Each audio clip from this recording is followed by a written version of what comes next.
देखिए आपका तीसरे का पहला, तीसरे प्रश्न में क्या कह रहा है? कह रहा निम्नलिखित स्थितियों में से किन स्थितियों में संबंध संख्याओं की सूची एपी है और क्यों? एपी मतलब अर्थमेटिक प्रोग्रेशन, मतलब कि समांतर श्रेणी। समांतर श्रेणी किसे कहते हैं? जिसमें अंतर समान हो उसे क्या कहेंगे? समांतर श्रेणी। तो तीसरे में पूछ रहा है कि किन स्थितियों में संबंध जो संख्याओं की सूची है वो क्या है? एपी में है और क्यों? पूछ रहा एपी में है और क्यों है। तो चलिए पहला क्या कह रहा है? प्रत्येक किलोमीटर के बाद टैक्सी का किराया, जबकि प्रथम किलोमीटर के लिए किराया ₹15 है और प्रत्येक अतिरिक्त किलोमीटर के लिए किराया ₹8 है। मतलब पहला किलोमीटर चलेगा कोई बैठ करके, 1 किलोमीटर जाएगा, क्या रुपया देना पड़ेगा? ₹15। फिर उसके आगे जाएगा तो प्रत्येक अगले किलोमीटर का कितना लगेगा? ₹8। यानी 2 किलोमीटर कोई यात्रा करेगा 15 + 8 कितना हो जाएगा? 23। उसका अगला अगर 3 किलोमीटर कोई जाएगा तो 23 में 8 और जुड़ जाएगा, कितना हो जाएगा? 31। तो 8-8 का अंतर आ रहा है ना, तो ये क्या है? समांतर श्रेणी है।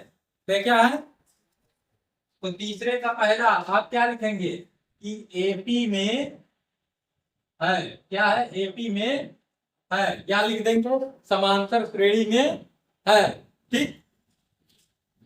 क्यों है ये भी पूछा है, क्योंकि पहले किलोमीटर का किराया था 15, अगला किलोमीटर का प्रत्येक अगले किलोमीटर का ₹8 और लगेगा, तो दूसरे किलोमीटर का किराया क्या हो जाएगा? 15 और 8 23। उसका अगला क्या हो जाएगा? 31। ऐसे ही 45 आएगा, फिर आगे डॉट डॉट। ये क्या है? एक एपी बनाते हैं। क्या बनाते हैं? एक एपी बनाते हैं। एपी मतलब अर्थमेटिक प्रोग्रेशन, मतलब हिंदी होगी समांतर श्रेणी। 15, 23, 31 एक समांतर श्रेणी बनाते हैं, इसलिए क्या है? समांतर श्रेणी में है। ठीक। दूसरा क्या कह रहा है?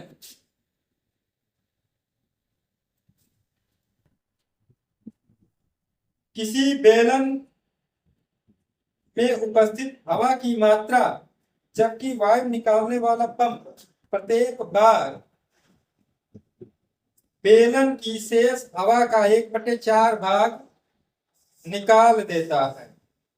बाहर निकाल दे रहा है। कितना भाग निकाल दे रहा है? 1/4 भाग निकाल दे रहा है। तो अब ये एपी में नहीं है। ये एपी में नहीं है। क्यों नहीं है? चलिए एग्जाम्पल के तौर पर समझते हैं पहले, उसके बाद आयतन के रूप में लिखेंगे। ठीक है। ये एपी में नहीं। जैसे मान लीजिए जो बेलन है, सिलेंडर, बेलन की इंग्लिश क्या होती है? सिलेंडर। उसमें 100 पाउंड हवा भरा हुआ है। कितना? 100 पाउंड। तो पहली बार जब हवा निकालेगा तो उसका 1/4 निकालेगा, यानी 25 पाउंड निकाल देगा। कितना निकाल देगा? 25 पाउंड। पहले 100 पाउंड था, अभी कितना बचेगा? 75। 25 निकाल देगा तो कितना बचेगा? 75। अगली बार 75 का 1/4 निकालेगा। इसका 75 का 1/4 जब निकालेगा, यानी 75 × 1/4। तो पहले 100 था, जब पहली बार निकाला बचा कितना? 75। अब की बार जब निकालेगा तो इसमें 4 से जब भाग देंगे कितना आएगा? 4 कन्या 4, 4 8 32, 3 35, 4 7 28, फिर 4 पंजे 20। आपकी बार कितना निकलेगा? 18.75। 75 था, 75 में से यदि हम लोग निकाल दें 18.75, यहाँ दशमलव लगा के 0 0 बढ़ा सकते हैं, तो ये आपका 56.25 बचेगा। कितना बचेगा? 56 क्या एक बन रहा है? यहाँ पहले अंतर 25 का है, फिर इसके और इसके बीच का जो अंतर आ रहा है वो 18.75 7 5 का आ रहा है, वो भी माइनस में अंतर रहेगा, कहीं से घटता हुआ जा रहा है, फिर एपी में नहीं है। तो इसको हम लोग लिखेंगे कैसे? आप लिखेंगे एपी में नहीं है। क्यों नहीं है? रीजन भी देना है, क्योंकि मान लीजिए आयतन को हम लोग लिखते हैं v से। पहले आयतन कितना था? v। कितना? v। आयतन को किससे लिखेंगे? v से। अब तीन, ये जब आप निकाल देंगे 1/4 तो बचेगा 3/4 v। फिर निकालेंगे तो हो जाएगा 3/4 का स्क्वायर, और यहाँ पूरा किसका रहेगा? v। यहाँ आगे डॉट डॉट एपी में नहीं है, ये एपी में नहीं है। तीसरा क्या कह रहा है? प्रत्येक मीटर की खुदाई के बाद एक कुआं खोदने में आई लागत, जबकि प्रथम मीटर की खुदाई की लागत 150 रुपए है, और प्रत्येक और बाद में इसके मतलब एक पहला मीटर खोदने के बाद में जो लागत है वो कितना है? 50 रुपया। पढ़ाई जो है बढ़ती हुई जाती है, बढ़ती जा रही है, तो मतलब पहले 150, फिर अगला क्या हो जाएगा? 200, फिर 250। तो ये क्या है? एपी में है, 50 बढ़ता जा रहा है ना। तो आप लिखेंगे ये किसमें है? एपी में है। क्यों है? क्योंकि 150 कामा 200 कामा 250 डॉट डॉट एक एपी बनाते हैं। चौथा पार्ट कह रहा है खाते में प्रत्येक वर्ष का मिश्र धन, जबकि रुपए 10,000 की राशि 8% वार्षिक की दर से चक्रवृद्धि ब्याज पर जमा की जाती है। तो चक्रवृद्धि ब्याज का जो मिश्र धन होगा वो एपी में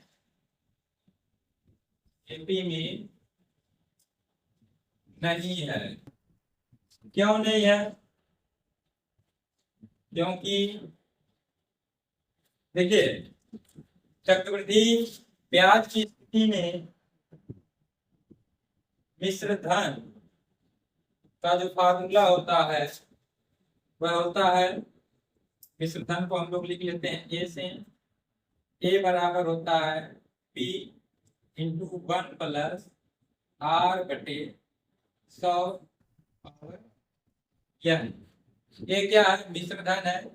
पी प्रिंसिपल है, प्रिंसिपल माने मूलधन, यहाँ प्रिंसिपल मतलब प्रधान अध्यापक नहीं, ठीक है? अलग अलग जगहों पर प्रिंसिपल मतलब यहाँ मूल धन, प्रिंसिपल मतलब सिद्धांत भी होता है, ठीक? तो ये आर, आर क्या है? रेट, दर, मतलब ब्याज की दर। एन क्या है? समय। अब यहाँ देखिए, क्योंकि अब यहाँ पर 10,000 आपके प्रश्न में कहा है, तो पी की जगह कितना रखेंगे? 10,000। ब्रैकेट है, ब्रैकेट बनाएंगे। 1 प्लस आर आपका का 8%, 8/100। पहले वर्ष के लिए घातिक रहे, दूसरे वर्ष के लिए क्या होगा? 10,000 1 प्लस 8/100 भाग जो होगा अगला 10,000 1 प्लस 8/100 भाग 3 होगी। ऐसे ही आगे डॉट डॉट क्या है? एपी में नहीं है, अंतर समान नहीं है ना। यही सूत्र है, नोट कर लेंगे, ठीक? उसी के आधार पर ये लिखा गया है। अब तीसरा प्रश्न खत्म हो गया, चौथा देखते हैं। चौथा क्या कह रहा है? दी हुई एपी के प्रथम 4 पद लिखिए, जबकि प्रथम पद और सार्व अंतर डी निम्नलिखित है, मतलब प्रथम पद दिया गया है, प्रथम पद ए दिया गया है, और क्या दिया गया है, अंतर यानी डी दिया गया है, क्या है 10 10। कितने पद तक लिखना है, एपी के प्रथम 4 पद, तो आप लिखेंगे एपी के प्रथम 4 पद, मतलब शुरुआत के 4 पद। तो पहला पद क्या है 10, 10 10 का अंतर रहेगा, अगला क्या होगा 20, उसका अगला क्या होगा, उसका अगला क्या होगा 40, 5 कहता कितना हो जाता 6 कहता था, ठीक। अब इसको सूत्र के रूप में जैसे रूप लिखवाए थे तब आप कैसे लिखते हैं, ऐसे ही एपी के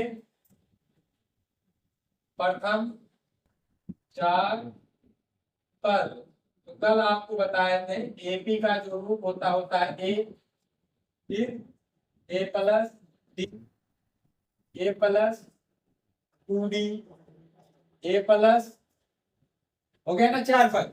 अगला क्या आता ए प्लस 4d, यही ना। तो ए का मान है आपका दिया गया है 10, अगला होगा 10 प्लस 10, अगला होगा 10 प्लस 2 गुणे 10, अगला क्या होगा 10 प्लस 3 गुणे 10, आपका 10 10 और 10 20, 2 का गुणा होगा 2 ढाईम 20, 20 और 10 30, ऐसे ही ये 10 या 30 और 10। तो आप चाहे ऐसे कर लो चाहे ऐसे कर लो, आप डायरेक्ट लगा पाते हैं डायरेक्ट लगाइए, नहीं तो ऐसे लिख के लगाइए, ठीक है। और इतना पूरा भाग थोड़ी कमजोर है कि 10 10 जोड़ ना पाओ। दूसरा, चौथे का दूसरा क्या है, ए बराबर कितना दिया गया है, ए बराबर -2 और डी बराबर, मतलब अंतर 0 का है, कोई अंतर ही नहीं है। तो लिखेंगे एपी के प्रथम 4 पद, जब कोई अंतर नहीं तो वही रहेगा -2 कामा -2 कामा -2 कामा -2, चाहे 4 पद का है चाहे 40 पद का है वही रहेगा, जब कोई अंतर ही नहीं तो वही आएगा ना। आप इसी रूप में अगर लिखोगे भी तो आप लिखोगे -2 + 0, तो कितना होगा दूसरा पद -2 ही रहेगा ना। फिर क्या है तीसरा, ए बराबर 4, बी बराबर -3, ठीक। इसका मतलब कि क्या घटता जाएगा, क्या होता जाएगा, सार्वंतर ऋणात्मक है, यानी कि पहला पद बड़ा रहेगा उसके अगला उससे छोटा घटता हुआ जाएगा। तो एपी के प्रथम 4 पद डायरेक्ट लिख दे रहे हैं, पहला पद क्या हो जाएगा 4, अगला 4 में से 3 घटा देंगे कितना आएगा 1, फिर उसका अगला 1 में से 3 घटा दीजिए -2, फिर इसमें से घटा दीजिए -5। अगर आप ऐसे चिन्ह में समस्या होती है, ऐसे नहीं कर पाते हैं, तब क्या लिखेंगे आप रूप बनाएंगे एपी के प्रथम 4 पद, ऐसे लिखोगे ए प्लस डी, ए प्लस 2d और ए प्लस 3d। तो ए का मान 4 रखोगे, कामा लगाएंगे, फिर 4 प्लस डी का मान रखेंगे -3, ठीक। फिर अगला पद होगा ए की जगह पे आप रखेंगे 4 प्लस 2 और डी का मान -3, फिर उसका अगला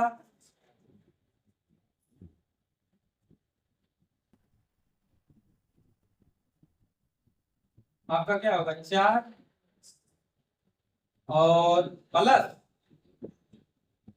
3 गुणे माइनस, तो क्या आएगा ये 4 प्लस और माइनस क्या होगा माइनस, 4 में से 3 हट जाएगा यानी 1।